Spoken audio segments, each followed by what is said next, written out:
trompe pas, on va rentrer à l'intérieur des locaux de l'usine. On a un petit problème à l'entrée. Qu'est-ce qu'il y a? On va voir Benjamin, contrôle de France. Il est là? Oui. 你也不会中文，这教练场不能 Non, Benjamin. 不你这个 Non? Je crois qu'il ne veut pas nous laisser rentrer. Pas pour On l'instant. va pouvoir rentrer. Je suis sûr qu'on va pouvoir rentrer. Non? Toujours pas. C'est le riz ou Là, en fait, on est juste devant l'entrée, on n'a pas le droit de rentrer pour le moment, donc on attend Benjamin. Tu Qui t'énerves? arrive avec moi aussi, mais son chauffeur taxi. il je m'énervait. crois. 你这录的是啥吧？我也不知道，但是可是有一条 Il comprend pas un mot de pékinois. 不能。 Et il est complètement. Il est avec lui toute la journée. Encore toi, tu l'as que 20 minutes par jour. Moi, c'est toute la journée que je veux que très bien. Ils ont une manie en Chine, c'est qu'ils crachent par terre. Et pas bien. Toute la journée. 加入了呀。你要会中文的话，何必？ Yeah? Je suis avec une caméra, je suis avec un polo bleu et un short. On s'est peut-être perdu. Non, peut-être que le taxi nous a emmenés un peu trop loin. T'es en voiture? C'est quoi comme voiture? Un van Buick bleu. Alors là, je vois pas du tout de van Buick bleu. C'est bon, on a trouvé, Benjamin nous a trouvé. Bienvenue en Chine. Monte. Et Thibaut, Allez, vas-y. en voiture. Ah, thank you John. Chéché. Chéché. Oh. On a réussi à trouver. Bonjour Thibaut. Salut Benjamin. Non, tu vas pas fumer tout le temps là? Non, pas tout le temps. Bonjour. Gaston sont avec Benjamin qui a monté l'entreprise Comptoir de France à Pékin. Il va ouvrir bientôt sa septième boutique, c'est ça?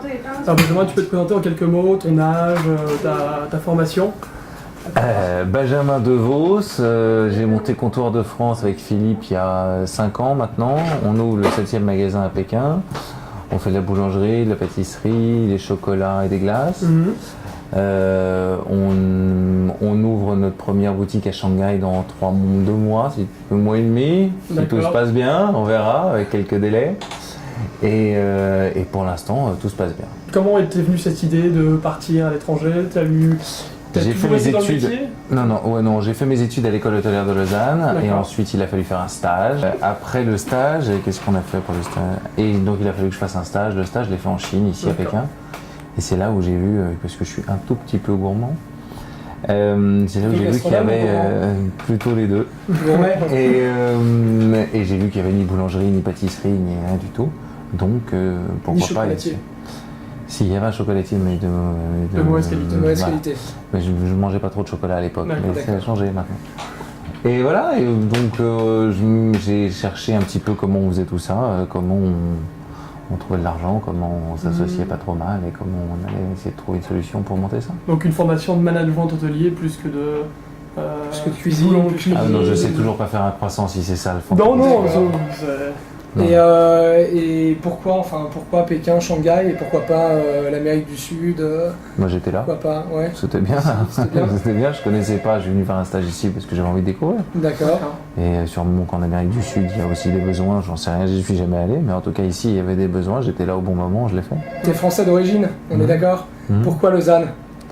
Parce que j'ai fait Vatel avant. D'accord. Et après, je suis allé travailler aux États-Unis, j'ai voulu aller faire Cornell. Et c'était un peu trop compliqué, j'étais trop jeune. Pour le MBA? Ouais. Et comme j'étais un peu jeune, on m'a inscrit à Lausanne en attendant d'aller après à Cornell.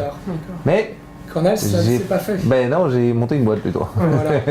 Est-ce que tu peux nous expliquer un petit peu les difficultés que tu as rencontrées en montant cette entreprise Comptoir de France? S'il y en a eu. Quelle est la clé de la réussite en Chine? Alors réussite, on en est très très loin, définitivement. Les difficultés, il y en a beaucoup. La première, c'est la langue. La deuxième, c'est faut pas braquer complètement son interlocuteur. Ensuite, il faut pas se tromper faut pas oublier qu'on n'est pas chez nous. Il y a plein de petites difficultés, mais il faut se dire qu'il y a beaucoup de problèmes, mais il y a beaucoup plus de solutions. D'accord. On trouve toujours une solution en Chine. Ouais. C'est plus facile qu'en France.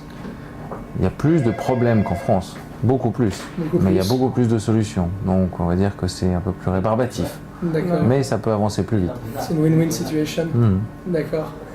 Bon. Et aussi, tu disais qu'on n'est pas chez nous. Alors, est-ce que tu as dû adapter les produits français au goût? Certains, oui, on a été obligé de les faire moins sucrés. D'accord. Tu peux nous donner des exemples? Macarons, Le macaron, moins le sucrés. cannelé. Ah non.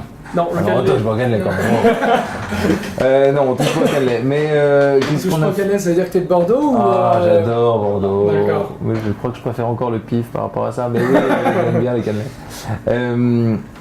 Non, on va au Cap Ferret dès qu'on peut pour aller bouffer des cannelés parce que c'est vraiment trop bon quand ça sort directement chez Fred Elian ou un truc, un bonheur. Mais non. Pourquoi? Ouais, non, pas les cannelés. Les macarons, on a mis un petit peu moins de sucre. On n'a pas changé grand chose quand même. Mais il y a des moments où on fait des produits un petit peu comme on change un peu. On a fait un macaron qui est quoi? Qui est poivre de chiche, ouais. Ouais. On fait des glaces de temps en temps avec certains alcools locaux qui sont assez sympathiques. Je relève un peu le sorbet. Sorbet, d'accord. Du bon sorbet. Des employés, enfin la main-d'œuvre, c'est de la main-d'œuvre locale ou c'est principalement. Non, on a beaucoup d'expatriés aussi. Beaucoup d'expatriés, ça serait combien? Vous êtes 130 en tout? On trouve très bien renseigné quand même. Oui, c'est ça. On est passé dans tes bureaux juste avant, une entreprise assez jeune, j'ai l'impression. Ah oui, très jeune. Une moyenne d'âge de 20, 25 ans. 28. 28 ans. 28 ans. Et ça, c'est une volonté ou c'est juste que les personnes qui ont 28, 29 ans sont prêts à partir? Il faut être un peu plus polyvalent quand on est en Chine que quand on est en Europe. D'accord. Et ici, on a intérêt à être un petit peu motivé. En général, les personnes de 40-50, elles sont un petit peu moins motivées. Donc à la troisième galère... Tu veux dire, on se lève le matin un peu plus tôt et on repart à pas d'heure? C'est pas forcément se lever plus tôt ou travailler plus, c'est qu'il y a plus de petits ennuis dans la journée. D'accord. Plus de galères à résoudre. Voilà. Tu peux nous décrire un petit peu ta journée type, enfin s'il y en a une? Moi, je travaille plus maintenant. C'est C'est pas parfait. une journée type. On se lève, on a forcément un ou deux rendez-vous le matin au niveau des petits déj parce que comme on est dans des boulangeries, ça permet d'inviter des clients dans ces boulangeries. Ensuite, on vient au bureau, on fait un peu de présence histoire de montrer à tout le monde qu'on est quand même là quoi qu'il arrive. Pour vérifier un petit peu.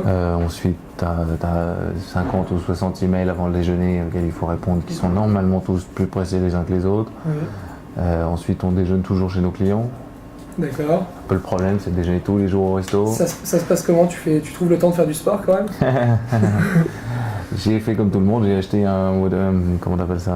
Un truc pour courir et un vélo, et ils sont toujours dans une des chambres de la maison. Ensuite, on essaye de venir bosser, sauf quand il y a des gens qui viennent nous embêter un peu. D'accord. On parle de nous. Et puis voilà, après j'essaye de rester en tout cas tous les après-midi le plus possible à mes bureaux. D'accord. Parce que c'est là où on va être le plus efficace. Tu nous as présenté 2 boîtes pour le nouveau packaging là juste avant d'arriver. C'est une grande balance, toi. Ça fait partie. Non, ils viennent d'arriver, je sais pas, on va regarder ce que ça donne. On fait des samples parce que pour l'instant on a des boîtes à gâteaux qui sont pas terribles. D'accord, donc ça serait pour 2 gâteaux? 1 pound. 500 grammes. 500 grammes. 550 grammes. On préfère le mat.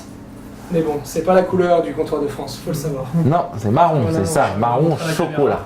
Tiens. Marron chocolat. Tes principaux concurrents ici en Chine, est-ce qu'il y en a?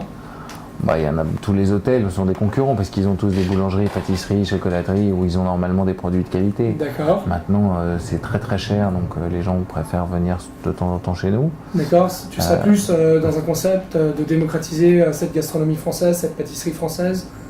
Démocratiser, j'irai pas jusque-là quand même, parce qu'on est quand même assez cher, plutôt positionné luxe. Mais on est beaucoup moins cher que les hôtels. D'accord, ça c'est une force. Et surtout, et en plus on est normalement plus près des gens. Parce que les hôtels c'est placé dans les trucs business ou machin. Nous on a quotidiennement dans votre magasin. Nous on prend des locations où normalement on sait qu'on va avoir les 200 ou 300 personnes quotidiennes. La France a déposé un dossier pour inscrire sa gastronomie au patrimoine culturel et immatériel de l'UNESCO. Qu'est-ce que tu en penses? C'est un programme. Il faut voir le programme. On aura la réponse. C'est juste en fait qu'elle soit reconnue mondialement. Mais elle est déjà reconnue mondialement. Après, si on veut un certificat, on peut faire des D'accord. certificats pour tout, mais Donc tu penses que ça n'a pas, un grand intérêt pour toi? T'as le droit de dire non. non, mais c'est pas. J'adore ça. Maintenant, l'idée, comment ça va fonctionner, je sais pas. Faire un dossier pour dire qu'on va être au patrimoine de l'UNESCO.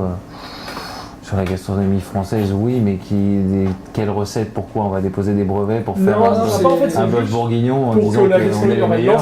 C'est l'ensemble de la gastronomie considérée comme un art. Voilà, soit considéré comme un art. Mais c'est déjà fait.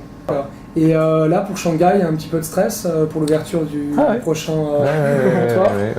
Ouais. Il y a quoi, il y a 1000-1500 bornes entre les deux villes, ça va être sport. Beaucoup. Et au niveau de la com, du marketing, ça se passe comment chez Comptoir de France? Bah, on a un service marketing qui tient à peu près la route, je crois. Ouais. Et on va être obligé d'en mettre un aussi à Shanghai, donc il va falloir ouvrir des bureaux et refaire à peu près le même bordel. Donc il y a des opportunités.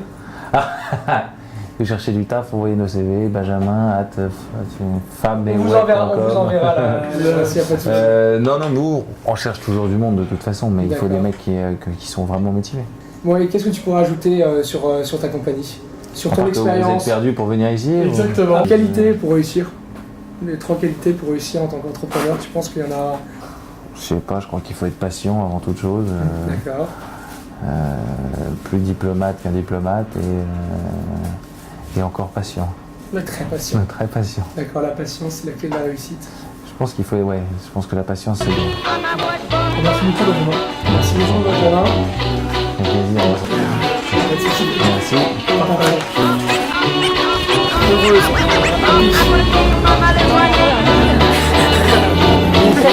Et Benjamin, si tu veux cette vidéo, si j'ai pas le temps.